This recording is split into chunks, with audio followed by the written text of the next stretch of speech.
आप सभी का पुनः स्वागत है। युवा दस्तक के 1 साल पूरे हुए हैं 25 साल के विजन के साथ। 2022 26 नवंबर को शुरुआत किया गया था 25 साल के सपने के साथ कि आगामी 25 साल में जब देश आज़ादी के 100 साल पूरा करेगा तब क्या हमारे देश में समता, स्वतंत्रता, बंधुता और न्याय पर आधारित भारत की संकल्पना पूरी होगी, जिसको हमारे महापुरुषों ने देखा था।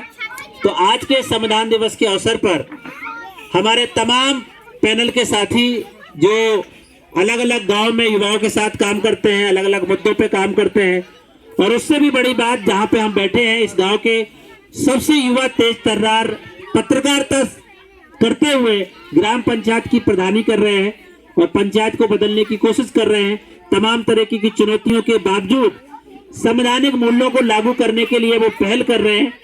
तो हम सभी पैनल के साथियों का स्वागत करते हैं और इस पूरे पैनल की चर्चा में हम सबसे उनके अनुभव, उनके चैलेंज, उनकी चुनौतियों को सुनना, जानना और समझना चाहते हैं, ताकि पूरे देश के तमाम लोग जान पाए कि किस तरीके से लोग सोच रहे हैं इस देश के संवैधानिक मूल्यों के लिए। तो समय हमारे पास 3 से 5 मिनट का रहेगा। सब लोग उसी के अंदर में अपनी बात रखेंगे ताकि आगे और भी दूसरा जो हमारा सत्र है, पैनल है, वो लोग भी अपनी बात रख पाए। तो मैं शुरुआत करना चाहूंगा सत्यवान जी से, जो खुद एक युवा लीडर है, और मैं चाहूंगा कि वो अपने सफर को बताएं और किस तरीके से संवैधानिक मूल्यों के लिए वो काम कर रहे हैं। सत्यवान जी। नमस्कार सभी को, जय हिंद। संविधान दिवस की हार्दिक शुभकामनाएं। मैं ग्राम पंचायत मलकपुरा से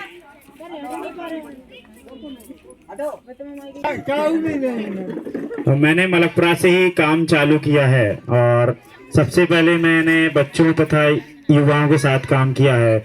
बच्चों को मैंने निःशुल्क कोचिंग भी पढ़ाई है ताकि बच्चों को कुछ शिक्षा के प्रति जागरूकता आए और उन्हें कई चीज़ों के बारे में बताता रहता था, जैसे कि संविधान दिवस को या फिर 26 जनवरी, 15 अगस्त को हम कई प्रोग्राम करवाते रहते थे। विशेषकर हम 26 जनवरी और 15 अगस्त को ज़्यादा महत्व देते थे। 15 अगस्त को हमारा देश स्वतंत्र हुआ था और 26 जनवरी को हमारा संविधान लागू हुआ था। संविधान लागू हुआ था उसके बारे में हम सबको इसलिए जानकारी देते हैं कि ताकि जो हमें संविधान में अधिकार मिले हैं हम उनको अच्छे से जान लें और उस दिन को कभी मत भूलें।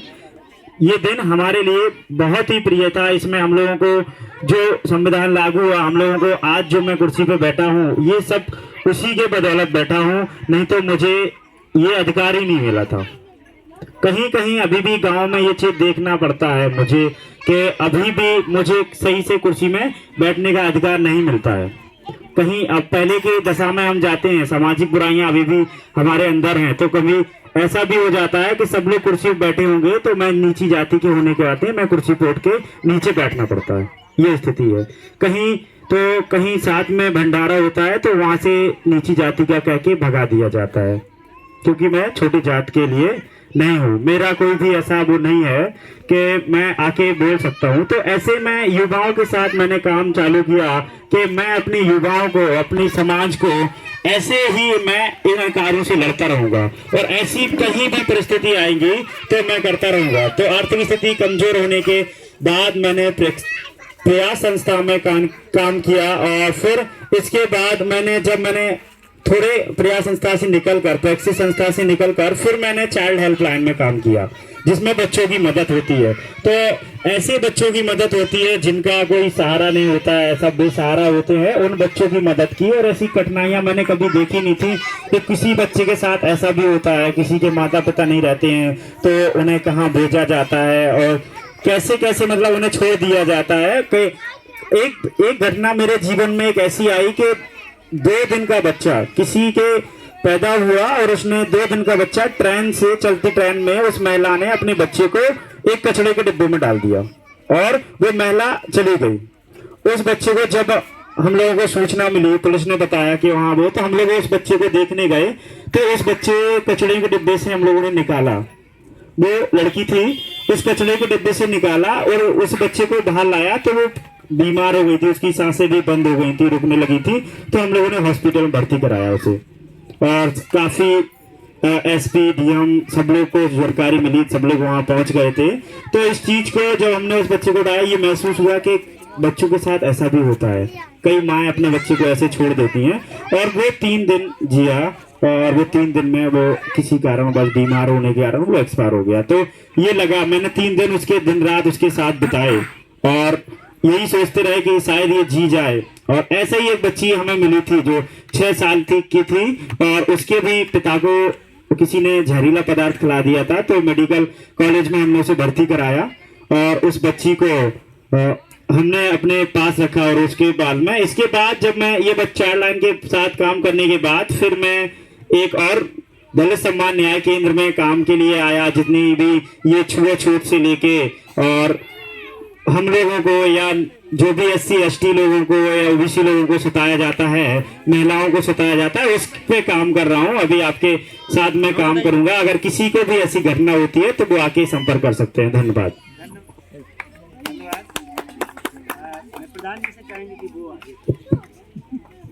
हेलो, देखिए, जब संविधान की बातें होती हैं तो हम लोग बहुत बड़ी बड़ी बातें, हम 3 साल का अनुभव हमारा हो गया है और संभवतः हम लोग पहली बार 26 जनवरी या 26 नवंबर को ही पहली बार हम इन लोगों से मुखातिब हुए थे। और सबसे पहले हमने संविधान से ही रिलेटेड कुछ था तो हमने संविधान की प्रतियां बहुत सरल भाषा में वितरित की थी। हमें पूरा भरोसा 3 साल के अनुभव से हम कह रहे हैं कि अगर हमने 100 संविधान की प्रतियां वितरित की होंगी तो बमुश्किल 5 या 7 लोगों ने उनके पन्ने पलट के देखे होंगे। उसमें भी कितने लोगों ने पढ़ा है हमें नहीं लगता है। और चूंकि आज संविधान दिवस है तो अक्सर इस बात को लेकर आलोचना होती रही है कि संविधान असफल है, सफल है। जो आलोचक हैं वो असफलता का नारा देते हैं। तो इसके लिए डॉक्टर अम्बेडकर ने एक ही बात कही थी कि संविधान हम लोगों ने जितने दिनों में बनाया है, दुनिया भर के जो बेहतरीन संविधान है उनका अध्ययन करने के बाद, तो कोई संविधान असफल और या सफल तब होता है वो इसके लोगों पर निर्भर करता है कि इसे लागू करने वाले कैसे हैं।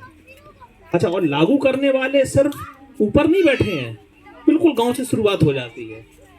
एक उदाहरण, हम नाम नहीं लेंगे, उदाहरण क्योंकि गांव की आपस में सामाजिकता बिगड़ जाती है। तो हफ्ते भर पहले हमारे पास किसी का फोन आया, बोले प्रधान जी वो अम्बेडकर स्मारक की साफ सफाई होनी है। तो हमने व्हाट्सएप पे तुरंत लिखा, हमने कहा हम सफाई कर्मी भेज देंगे, दोनों अपने हिसाब से करवा लेना। तो उसने कहा अरे प्रधान जी सफाई कर्मियों की बस की बात नहीं है। हमने कहा ऐसी कौन सी सफाई की सफाई कर्मियों की बस की बात नहीं। उन्होंने हमें फोटो भेजी तो देख के हम आश्चर्यचकित रह गए कि पूरा स्मारक ये चारे से ढका हुआ था और सब गांव के लोगों का था। तो बोले वो जो जिसने हमें ये आग्रह किया था उसने कहा कि प्रधान जी 26 नवंबर को कार्यक्रम है। हमने कहा ये तो बड़ा भयानक है स्थिति, वास्तव में सफाई कर्मियों की नहीं होगी। तो बोले आप एक बार अपील कर लो। हमने अपील कर ली, अपील की, हमारी अपील पे किसी ने नहीं सुना। अब देखिए कार्यक्रम है, हमने ये भी बता दिया अपना स्मारक है, सब लोगों का सामूहिक कार्यक्रम होना है, कोई नहीं। फाइनली अब देखिए अपने संविधान में अपने स्वतंत्रता सेनानियों का आजादी में जो योगदान है और जो राष्ट्रीय स्मारक हैं उनका प्रिजर्वेशन हमारा ही ड्यूटी है। अब लागू किसे करना है? नागरिकों को। नागरिक स्वयं उसको लागू नहीं कर रहे हैं। लागू कराने वाला कौन आया? खाकी वर्दी। वो 2 लोग आए, उनका डर था ना। अब ऐसा संविधान हम लागू कर रहे हैं, ये गांव के लोग लागू कर रहे हैं। कितनी दुखद स्थिति है कि गांव का एक युवा लड़का वो कुछ काम करना चाहता है, उसके आग्रह पे आपने नहीं सुना, गांव के प्रधान के आग्रह पे नहीं सुना, पुलिस के आग्रह पे सुन लिया। तो जब पुलिस के बाद ये साफ सफाई हो गई तो हमने पूछा पुलिस वालों ने गालियां दी होंगी? बोले नहीं, ये नौबत नहीं आई थी। तो अगला स्टेप यही था, वो डर का अगला स्टेप यही था। तो ये कितना दुखद है कि संविधान की छोटी छोटी चीजें लागू करने के लिए आपको एक तरीके से जब डर दिखाया जा रहा है तब वो लागू हो पा रही हैं। तो ये संविधान सफलता तभी उस पर निर्भर है जब हम उसे कैसे लेते हैं, कैसे उसे लागू करते हैं और क्या योगदान देते हैं। दूसरा एक वाकया और है, वो भी गांव से संबंधित है। इसी संविधान में पंचायती राज की कल्पना की गई है। अनुच्छेद 40 में था पहले, फिर 243 में उसको और विस्तार दिया गया। उसमें ग्राम पंचायत में सारी शक्तियां ग्राम पंचायत में नहीं थे और उसके मुखिया के तौर पर ग्राम प्रधान में। लेकिन यहाँ पर गांव की राजनीति में, ये सिर्फ हमारे गांव की नहीं है, ये दरअसल उत्तर प्रदेश और हिंदी पट्टी की समस्या है ये। अब उसको लागू करने के लिए, उस सही भावना को लागू करने के लिए लोग उसी चीज के लिए, उसको पता है जैसे यहाँ पर स्ट्रीट लाइट लगनी चाहिए, भाई गांव वाले की इच्छा स्ट्रीट लाइट लगनी चाहिए, तो इसमें कौन रोक पाएगा। लेकिन नहीं, वो ग्राम प्रधान से तो कहेंगे, जिनको भरोसा है इस व्यवस्था में वो ग्राम प्रधान से कहेंगे। अन्य लोग जो कथित, इसको हम राजनीति नहीं, कथित राजनीति को लेकर वो जाएंगे डीएम के पास, वो जाएंगे एसडीएम के पास, वो जाएंगे बीडीओ के पास। उनको लगता है कि लाइट का मुद्दा, अंबेडकर स्मारक पर लाइट का मुद्दा प्रधान जी को फांसी चढ़वाने का मुद्दा है, इसीलिए हम वहां जाएंगे। उनको नहीं पता कि जो कुछ होगा वो सब यहीं से होगा। चाहे मतलब कोई भी काम आप ले लीजिए, पुलिस चौकी बन रही थी, अब देखिए सरकारी काम है, सब घूम घाम के यहीं से आया कि ग्राम प्रधान जी आपका प्रस्ताव लगेगा। ये हर चीज में होता है। तो ये बेसिक चीज समझने की बात है। हम अक्सर इन लोगों से एक सवाल पूछते हैं कि जिलाधिकारी, एसपी, आप लोग और हम में सबसे पावरफुल कौन है, तो ये क्या कहेंगे, जिलाधिकारी। फिर गाड़ी उतर के आती है एसपी पे, अपना सबसे एंड में होगा, प्रधान को ये अपने ऊपर से मानते हैं। इनको ये हम बार बार 3 साल से समझा रहे हैं कि सबसे पावरफुल आप हैं, और आपने अपनी शक्तियां हमें थोड़ा सा ट्रांसफर कर दी हैं, इसीलिए हम आपकी आवाज बन गए। तो सबसे पावरफुल थोड़ा सा हम हो गए। आपको कोई भी काम करवाना है तो आप हमें दीजिए, ग्राम सभा की बैठक में एक औपचारिकता से पास हो जाएगा और आपकी लाइट लग जाएगी। लेकिन नहीं, ये लोग ग्राम प्रधान को और कोई भी जनप्रतिनिधि को फांसी चढ़ाने में बड़ी तालियां बजाते हैं। पुलिस पर बड़ा विश्वास है और लेखपाल पे। अभी यहाँ पे उद्घाटन था पुलिस चौकी का, तो हमने एसपी के सामने कहा, हमने कहा ग्रामीण लोगों में सरकार का मतलब ग्राम प्रधान नहीं है, सरकार का मतलब खाकी वर्दी है। उसके लिए आप आ गए तो माई बाप आ गए, आपसे ही सब कुछ ठीक हो जाएगा।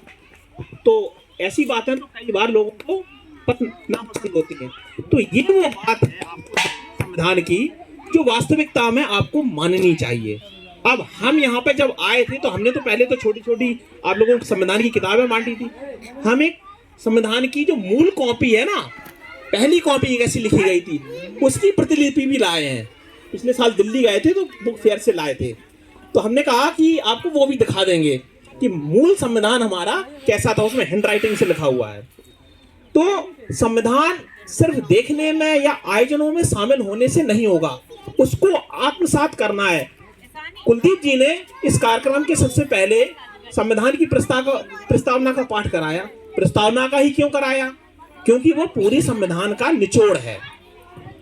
पूरा संविधान का पाठ नहीं हो सकता है, उसमें है कि हम इस संविधान को आत्मर्पित करते हैं, यानी अपने ऊपर स्वयं स्वीकार करते हैं, लागू करते हैं। इसको हमें नहीं मानना है।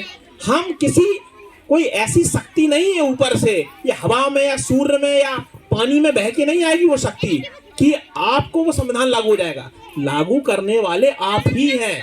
वो आपके दिन प्रतिदिन के कार्यों से पता चलता है। यहाँ पर एक उदाहरण हमने हाल फिलहाल में दिया सफाई का। यहीं के लोग, इसी मोहल्ले के लोग, हम उनसे कह रहे, आग्रह कर रहे कि इसको कैसे खूबसूरत बनाया जा सकता है। जो हम अपने एंड से कर सकते हैं ग्राम पंचायत के मुखिया के तौर पर वो करेंगे, लेकिन कुछ आपका भी सहयोग चाहिए। गांव वालों ने कुछ यहाँ ग्रीनरी बढ़ाने की योजना बनाई। आप आश्चर्य मानिए, इसी मोहल्ले के लोगों ने अपने जेब के पैसे से यहाँ प्लांटेशन कराया और बहुत महंगे महंगे पेड़ लाए। लेकिन ईर्ष्या इतनी कि वो सरकारी ट्री गार्ड तोड़ दिए और वो उनके कीमती वृक्ष पौधे तोड़ दिए। तो ये सब चीजें मिलके हम लोगों को बनना है, तब हमारा संविधान सफल कहलाएगा, तब हम सशक्त नागरिक बनेंगे। ये एक बहुत लंबी प्रक्रिया है। समाज को सुधारने में सालों और दशकों और सदियां लग जाती हैं। तो हम उम्मीद करेंगे कि ऐसे ऐसे आयोजनों से धीमे धीमे भले ही थोड़ी थोड़ी बात आपको समझ में आती हो, लेकिन समझ में आनी चाहिए। इसी बात के साथ हम अपनी बात का बहुत बहुत धन्यवाद देते हैं। बहुत बहुत धन्यवाद प्रधान जी। निश्चित तौर से हम लोग ऐसा प्रयास करेंगे, और आप एक युवा प्रधान है जो एक पूरे जिले में आपने इसकी शुरुआत किया है, और उनके हाथ में भारत के संविधान की जो मूल प्रति है उसकी प्रति है, वो हमारे सबके सामने इसको दिखा रहे हैं। आप सब उसको अवलोकन कर सकते हैं और हमारे बैनर में भी इसी की तस्वीर लगी है, आप देख पा रहे हैं, क्योंकि ये ओरिजिनल प्रति है और इसमें हम तो कह रहे हैं कि हर घर में इसकी एक प्रति होना चाहिए। मैं अगले सुरेंद्र जी से चाहूंगी। जी हाँ, मेरा नाम सुरेंद्र कुमार है, ग्राम दमराज से रहने वाला हूँ। मैंने 2021 में वैक्सीनेशन पर काम किया था, जिस समय महामारी चली रही थी। उस समय सभी लोग घर में दुखे हुए बैठे थे। मैंने 17 पंचायतों को कोऑर्डिनेट किया था, तो उसमें सफल भी हुए थे। 90% लगभग मैंने वैक्सीनेशन करवा दिया था। इस समय हम काम कर रहे हैं दलित अधिकार मंच पे, जो दलित सम्मान न्याय केंद्र से है। बस इतना ही कहना चाहिए। सभी साथियों को जय भीम। मेरा नाम अनीता है, मैं ग्राम दमाज के हूँ। मैं दलित समान न्याय केंद्र पर मैं काम कर रही हूँ। ठीक है, टेस्ट पर काम कर रही हूँ। ठीक है।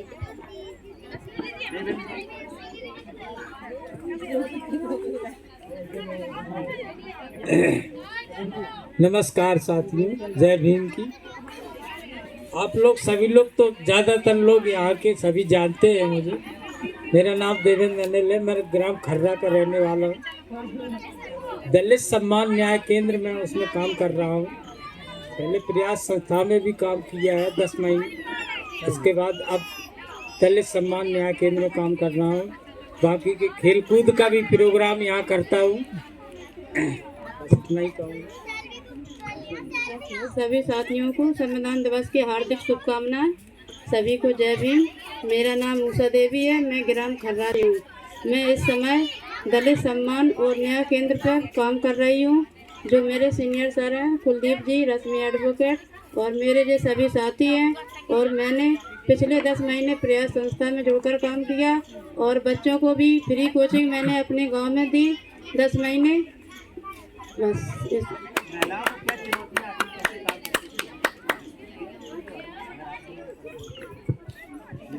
मेरा नाम हीरा देवी है, मैं ग्राम हरकोती से आई हूँ। पहले तो मैंने प्रयास संस्था में काम किया है 10 महीने और बच्चों को कोचिंग भी पढ़ाया है। और आधार कार्ड जिन लोगों के नहीं बने हैं, आयुष्मान कार्ड नहीं बने हैं, लेबर कार्ड नहीं बनवाए हैं, तो हमने गांव में कैंप लगवाया और गरीब परिवार के बच्चों को कोचिंग भी पढ़वाया है। बस।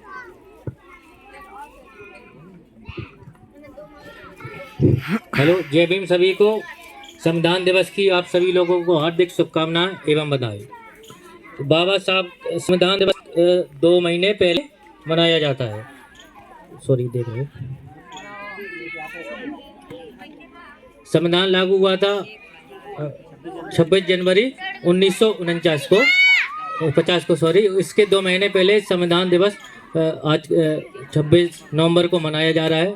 आप सभी लोगों को हार्दिक शुभकामनाएं एवं बधाई। बाबा साहब के बनाए हुए संविधान पर आप सभी लोग चलें। हमारी यही सभी लोगों से अपील है। शिक्षित रहें, संगठित बने, संघर्ष करें।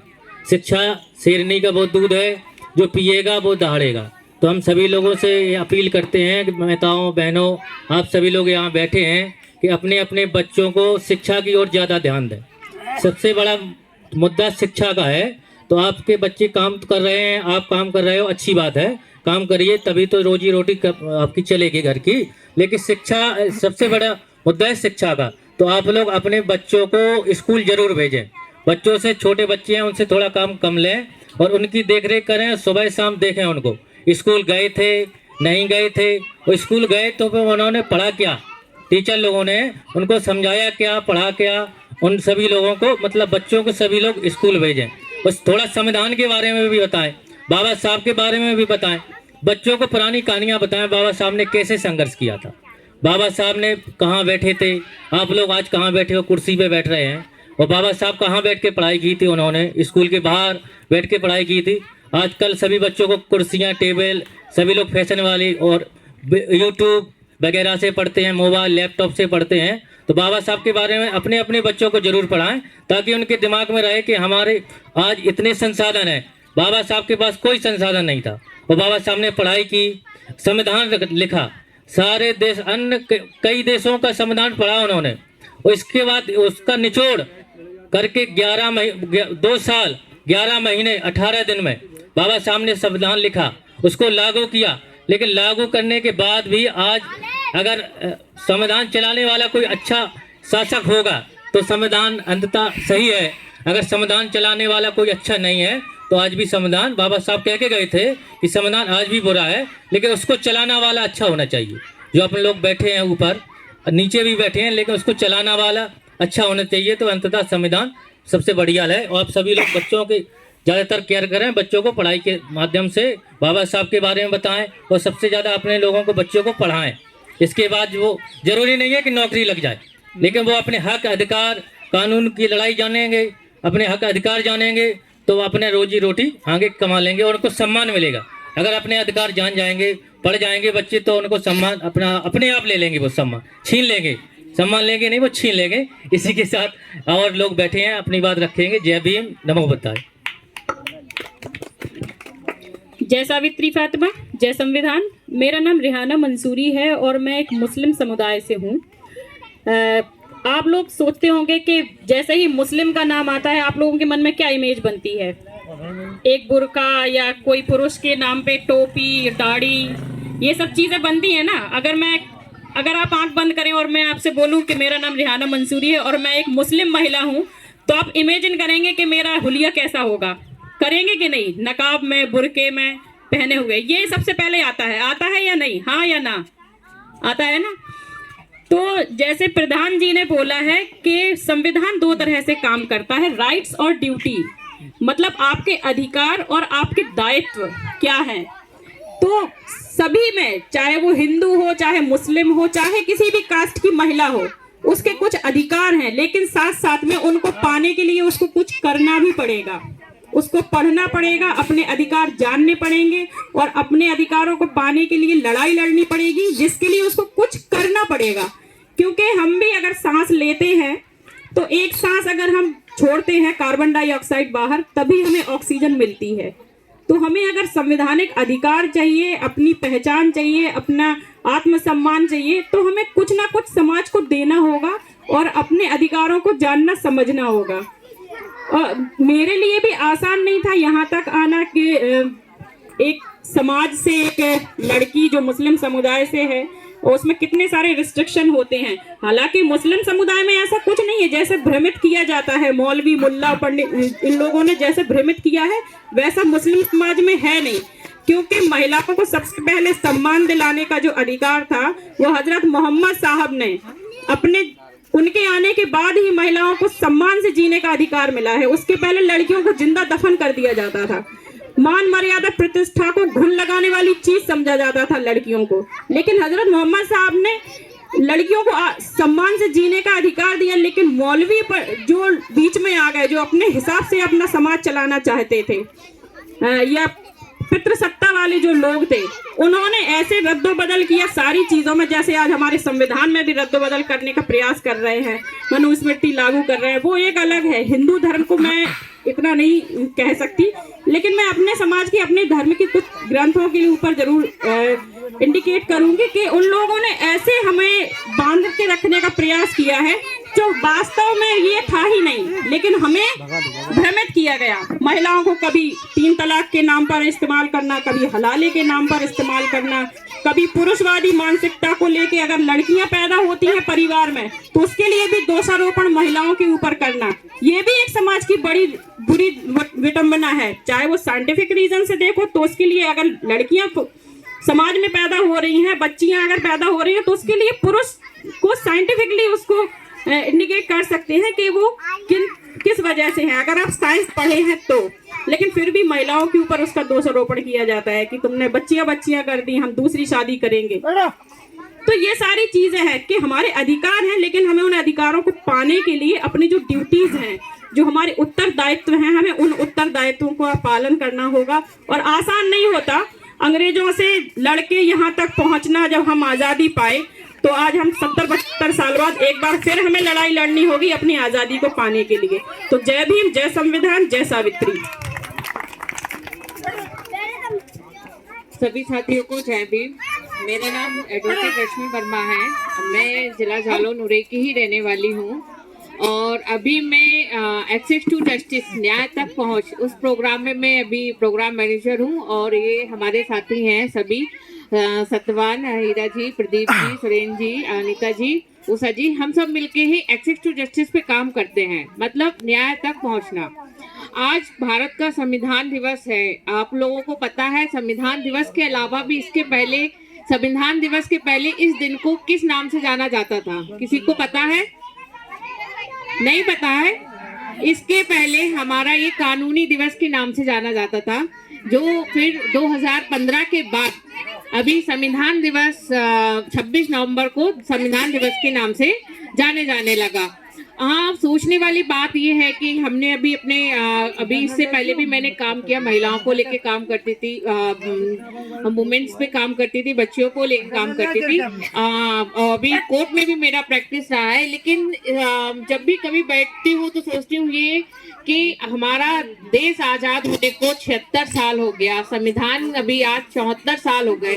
संविधान में हमको इतने राइट्स मिले, पावर है, कर्तव्य है, ड्यूटी है, समानता का अधिकार है, अस्पृश्यता का अधिकार है, मतलब छुआछूत भी नहीं है। लेकिन फिर भी इतने सालों बाद भी हम देखते हैं कि घटनाएं कितनी सारी हो रही हैं, महिलाओं पे कितनी घटनाएं हो रही हैं, पुरुषों पे भी हो रही हैं। और आज भी कभी भी गांव में अगर आप जाओ ना तो देखोगे, वैसे तो आपको लगेगा कि नहीं कुछ भी नहीं हो रहा है, नहीं छुआछूत हो रही है। लेकिन जब आप गांव में जाते हो ना तब उनसे पूछो कि अपनी महिलाओं से पूछो कि उनको कितना शोषण हो रहा है।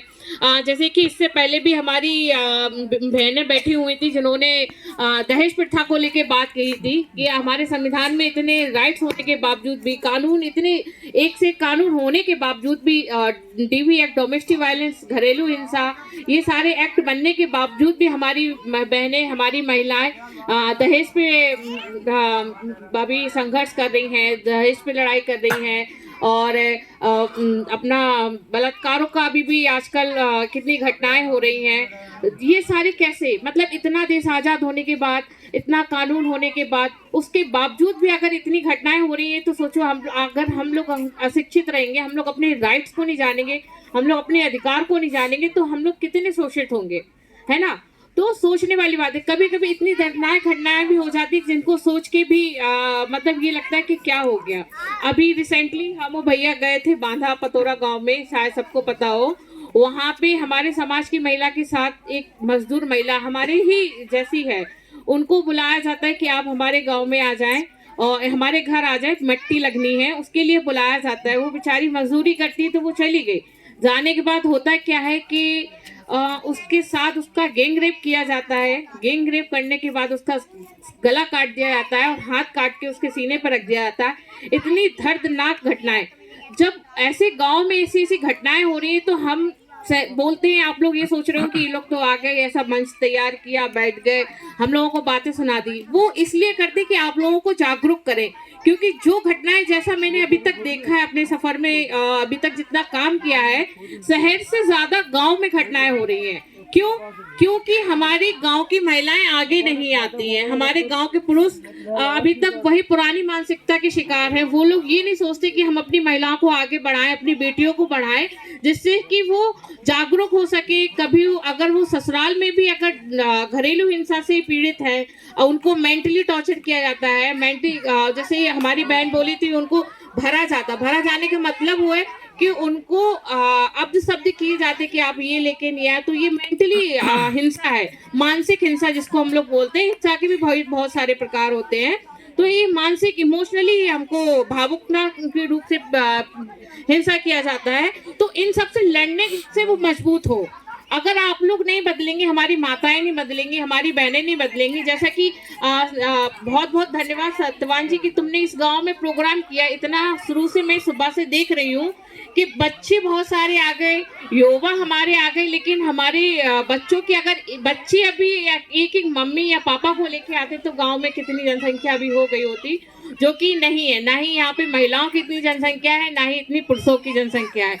तो ये सोचने वाली बात है कि इन 74 सालों में भी कुछ नहीं हुआ संविधान लागू होने के बाद, तो आने वाले 25 साल बाद क्या होगा, आप सोचिए। तो ये जागरूकता की बात है और आपको इसमें ध्यान देना चाहिए। इसी के साथ मैं अपनी वाणी को समाप्त करती हूँ। जय भीम। बहुत बहुत धन्यवाद हमारे तमाम पैनल के साथियों का, रश्मि का, रिहाना और तमाम सभी साथियों का, जिन लोगों ने अपनी भी बात रखी। और निश्चित तौर से जो वो बातें हैं, मैं प्रधान जी की उसी बात को उठाऊंगा कि किस तरीके से गांव में वो संघर्ष कर रहे हैं।